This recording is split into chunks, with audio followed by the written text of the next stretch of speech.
இன்றே டவுன்லோட் செய்து உங்கள் ஃபேவரட் ஷோக்களை என்ஜாய் பண்ணுங்க. நீங்க போன விஷயம் என்னாச்சு? எல்லாம் நல்லபடியா முடிஞ்சிருச்சு மாயா. கோவில்ல அந்த ஆளு இருந்தானா? பணத்தை கொடுத்துட்டானா பெரியம்மா? உங்களை தனியா விட்டுட்டு போறேன்னு வேற நான் பயந்துட்டே இருந்தேன். எனக்கு எதுவும் ஆகல மாயா. என்கிட்ட பணத்தை திருடினவன் அங்க இருந்தான். அவன் பணத்தை கொடுத்துட்டான்ல? ஆஹா, என்கிட்ட கொடுக்கல. நாம நகையை அடகு வச்சோம்ல, அந்த சேட்டுக்கிட்டயே கொடுத்துட்டேன்னு சொன்னான். சேட்டு கிட்ட கொடுத்துட்டானா? என்ன பெரியம்மா இது?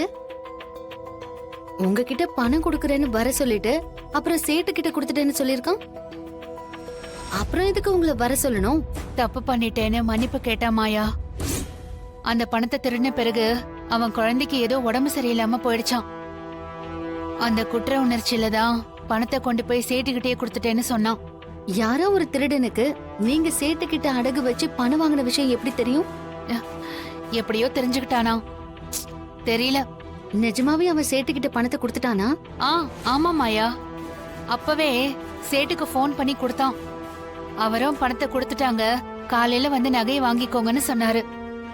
என்ன நடக்குதுன்னு ஒண்ணுமே புரியல பெரியம்மா. எல்லாம் நல்லதா மாயா நடந்திருக்கு.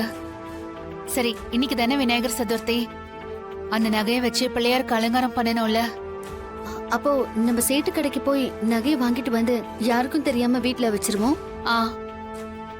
சரி, அவர் இப்பதான் எழுந்தாரு. வெளியே போகணும்னு சொன்னாரு. அவர் போன பிறகு பூஜை பொருள்லாம் வாங்கணும்னு சொல்லிட்டு நாம அங்க போயிட்டு வந்துடலாம். சரி பெரியம்மா. சரி, நான் அதை வரேன்.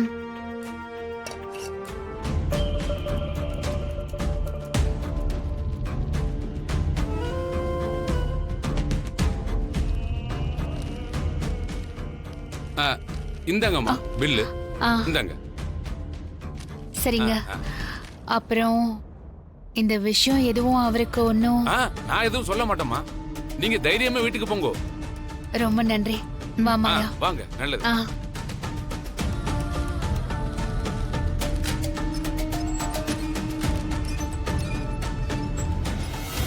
அப்பா, மாயா, ஒரு வழியா தலைக்கு வந்தது தலைப்பாகையோட போயிடுச்சு. இனிமே எந்த பிரச்சனையும் இல்ல. பெரியம்மா, உங்க நல்ல மனசுக்கு எல்லாம் நல்லதாதான் நடக்கும். ஆமா மாயா. அவருக்கு தெரியாம ஒரு விஷயத்த பண்ணிட்டேமேனு மனசு உறுத்திக்கிட்டே இருந்தது. இன்னைக்கு விநாயகர் சதுர்த்தி, அதுமா நகை நம்ம கைக்கு வந்துருச்சு. அந்த விநாயகரே நம்மளை காப்பாத்திட்டாரு. சரி, வீட்டுக்கு போலாம் வாங்க. அந்த அம்மா கிட்ட கோவில் நகையை அடகு வச்ச மாதிரி எழுதி ரசீதுல சைன் வாங்கிட்டேன். இதோ பாரு. பாருங்க. Super set, super. கோயில் நகை பத்திரமா இருக்குல்ல? அதெல்லாம் பத்திரமா லாக்கர்ல வச்சிருக்கேன். நான் உன் கூட பேட்மிண்டன் விளையாடுற ஜெனிஃபரோட அப்பா. ஜெனிஃபர்? ஞாபகம் வச்சுக்கிற அளவுக்கு என் பொண்ணு இன்னும் எதுவும் பண்ணலம்மா. ஆனா நீ என் பொண்ண நேரடியா நிறைய டைம் பார்த்திருக்க. அவ கூட விளையாடியும் இருக்க. சாரி சார், எனக்கு இன்னும் ஞாபகம் வரல. பரவாயில்லம்மா, நான் உன்னை பத்தி பேசதான் ஃபோன் பண்ணேன். உனக்கும் உன் ஸ்பான்சருக்கும் பெரிய பிரச்சனைன்னு கேள்விப்பட்டேன். அதனால உனக்கு பணம் தேவைப்படுதுன்னு கேள்விப்பட்டேன். ஆமா சார், எனக்கு ஒரு 10 லட்சம் ரூபாய் தேவைப்படுது. உன் ஸ்பான்சர் கூட பிரச்சனைன்னா கவலைப்படாதம்மா. நானும் உனக்கு ஒரு ஸ்பான்சர் தான். உனக்கு தேவையான பணத்தை நான் கொடுக்கறேன். சார், 10 லட்சம் ரூபாய் பணத்தையுமா? அட ஆமாம்மா, நாளைக்கு காலையில RS புரம் சர்ச்சுக்கு வந்துடுறியா? அந்த ஸ்பான்சர் கிட்ட நான் பேசி உன்னோட எல்லா பிரச்சனையையும் நான் சால்வ் பண்றேன். சார், ரொம்ப தேங்க்ஸ் சார். அட தேங்க்ஸ் எல்லாம் எதுக்குமா? நீ நாளைக்கு நேர்ல வந்துரு. மத்ததெல்லாம் அங்க பேசிக்கலாம். சரிங்க சார். ஜானகி, வா வா வா. எங்க ஜானகி போயிட்டு வரீங்க? அது அருகம்புல் பறிக்கிறதுக்கு போனோம். ஆமா.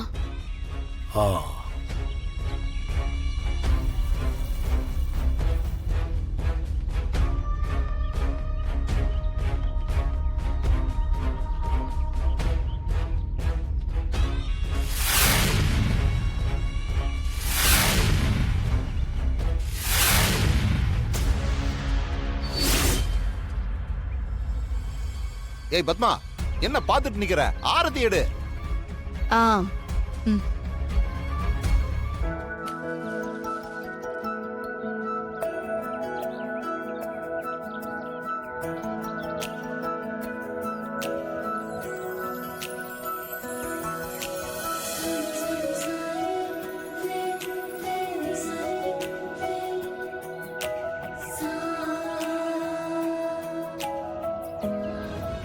ம், வா.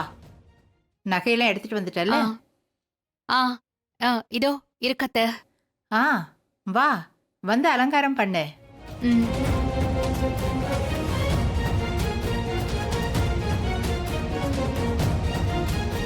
ஆ, மாயா இங்க வா மாயா.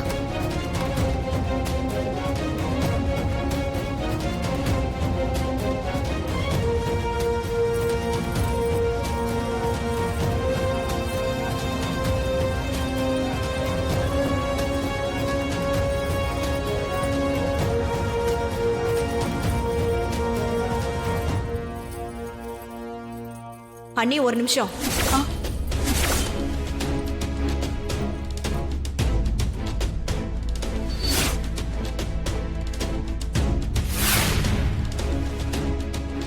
என்ன? இல்லம்மா, ஏதோ சரியில்லாத மாதிரி இருக்கு.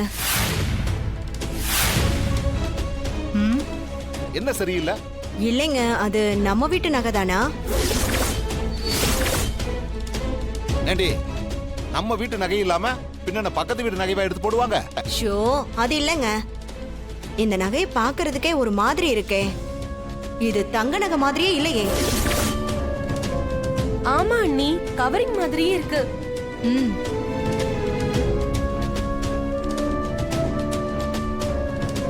ஏய், என்னடி பேசிட்டு இருக்க? அத பார்த்தா கவரிங் மாதிரியா இருக்கு உனக்கு? என்னங்க, பொதுவா தங்க நகையெல்லாம் கொஞ்சம் டல்லா தான் இருக்கும். கவரிங் தான் அப்படியே பளபளன்னு ஜொலிக்கும். இத பாக்குறப்ப கவரிங் மாதிரி தான் இருக்கு. ஆமா, இவ அப்பா பெரிய நகைக்கடை அதிபரு. ஆ? டேய், அவ சொல்றதெல்லாம் சரிதான். பாரு, இத பார்க்கிறதுக்கு அப்படியே கவரிங் நகை மாதிரியே தான் இருக்கு. எதுக்கும் ஒரு தடவை செக் பண்ணி பாத்துருவோமே. ஏய், பைத்தியமாடி நீ? நம்ம வீட்டு நகையை போய் செக் பண்ணி பார்க்கணும்னு சொல்ற? ஆ. அக்கா, வீட்ல இருந்த பரம்பரை நகைய அண்ணி எடுத்துட்டு வந்து போடுறாங்க. இதுல என்னக்கா உனக்கு சந்தேகம்? டேய், பரம்பரை நகையை நான் எத்தனை வருஷமா பாத்துட்டு இருக்கேன். எனக்கு வித்தியாசம் தெரியாதா? ஏய், இது தங்க மாதிரியே இல்ல. ஏதோ கவரிங் நகைய மாத்தி வச்ச மாதிரி இருக்கு. ஐயோ, நம்ம வீட்டுக்குள்ள நம்ம கிட்ட இருந்த நகை எப்படிக்கா கவரிங்கா மாறும்? யாருக்கா வந்து மாத்த போறா?